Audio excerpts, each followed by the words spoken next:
çox dəhşətli dərəcədə içən vaxtlarım var idi. İçib canlı yayımlar açırdım, danışırdım, hakimiyyəti tənqid eləyirdim, biraz kobud sözlərlə, biraz nə ilə. Nə deyirlər, içsə normasını deyirəm, mən normasında içə bilsəm daha. Gördüm ki, mənim bədənim, orqanizmim, ruhum, yəni içkiyə qarşı adekvat deyil. Bir adamla məsələn oturursan, 2 nəfərə 1 litr araq içər, gedir o, çimir, yunur, işində, gücündə. 2 ay sonra gəlir ki, mən hələ onu dayandırmamışam.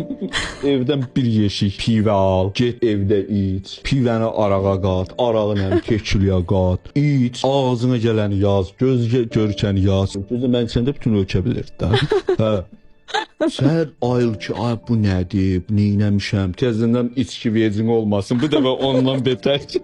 Və bir müddət sonra görürsən ki, içki sənin üzərində artıq imperialist bir gücə çevrilir. Diktələr eləyir. Təsəvvür elə vaxtlar olurdu ki, 2 gün, 3 gün içmirdim, amma evdə mütləq içki olmalı idi. Soyucunun ağzını açırdım, gördüm orada da hər rahat olurdum. Gedirdim, girirdim yerim. Ona güvənirdim, ona inanırdım. Deyirdim, nə olsun, olsa ehtiyatda gül kimi intiharım var da, içəcəm.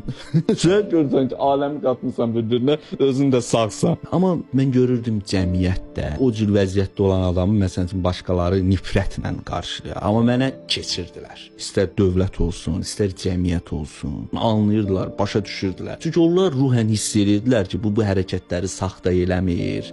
Riyakarlıqdan eləmir, biraz məsuliyyətsizlikdən, biraz depressiv vəziyyətdən, biraz içkinin təsiri altından. Amma 1 dəfə, 2 dəfə, 3 dəfə, 5 dəfə, 10 dəfə özümdə hiss elədim ki, artıq ağ eləyirəm. Həqiqətən ağ eləyirəm. Və mən içkini dayandırdım. 1 dəfəlik içmədim. Bunların hamısı mənim ömrümün, həyatımın dövrü idi. Yaşadım. Gördüm ki, depressiyamda özüm biraz üstünə qoyuram. Əslində o deyil. Dedim, yaşamaq istəyirsən, ölmək istəyirsən. Özümə sual verdim. Dedim, yaşamaq. Dedim, mən nə artistliyə qoymusan özünü? Görürsən ki, duyğuların, hisslərin səni avladır. İntihar eləmək istəyən adam durun bunu Facebookda yazmır gündə. Gedib eləyir. Bunu yazırsa demək eləmək istəmir. Diqqət axtarır. Hə də, özdə sənin də üzərində bu qədər diqqət qayğı olduqca sən daha da qızışırsan. Axırda bir gün baxdım ki, tam mənə eləmə deyən yoxdur, təkəm. Və mən bunu ağlımla, şuurumla dərk elədim və özümdə güc tapdım, içkidən qurtardım. İçkiyə yox deməyi, bir dəfəlik yox deməyi bacarmaq mənim gözümdə mənim öz şəxsiyyətimin bir daha təsdiq oldu.